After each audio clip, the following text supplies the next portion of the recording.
Hôpital, jour 15, le matin. Hier, je me suis réveillée dans une chambre inconnue. J'avais une forte douleur dans le poignet.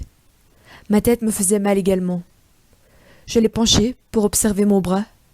Il y était planté une perfusion. Je suis à l'hôpital et je pensais. J'ai actionné un bouton d'alarme et une infirmière est apparue. C'est là qu'on m'a tout expliqué. On m'a retrouvée inconsciente dans la petite ruelle. J'avais apparemment fait une chute de tension.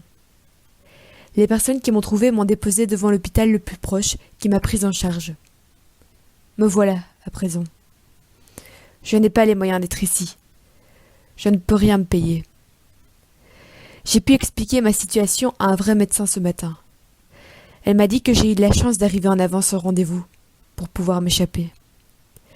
Elle m'a informé de tous les malheurs qui arrivent aux femmes qui décident d'avorter clandestinement. Il n'est pas rare qu'une dame arrive en sang à l'hôpital, les intestins perforés par l'opération. Les dangers de cette pratique sont presque inévitables quand on ne s'adresse pas à la bonne personne, m'a-t-elle expliqué. Maintenant, je suis en sécurité.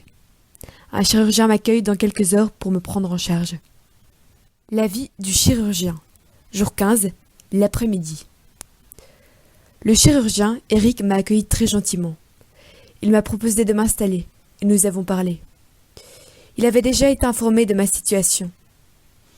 Avant de s'avancer dans la discussion, il s'est assuré de savoir si j'étais sûre de ma décision. Je n'ai plus de doute. Il faut que ça cesse. Il m'a rassurée sur la façon dont va se passer l'opération. J'ai confiance en lui. De plus, il m'a dit qu'après l'IVG, ma sécurité sera assurée. Si mon stade de grossesse n'avait pas été aussi avancé, on m'aurait prescrit 2 médicaments, la mifepristone et le misoprostol. L'avantage de cette technique est qu'elle est discrète et peu invasive. Seulement, vu mon cas, on doit utiliser une autre méthode, le curetage par aspiration. Il s'agit d'une opération mineure, sous anesthésie locale. Je prendrai les mêmes médicaments que ceux précédemment cités et on me placera une sonde pour vider mon utérus. J'ai peur, je l'avoue, mais je n'ai pas le choix, je dois me libérer de ce poids.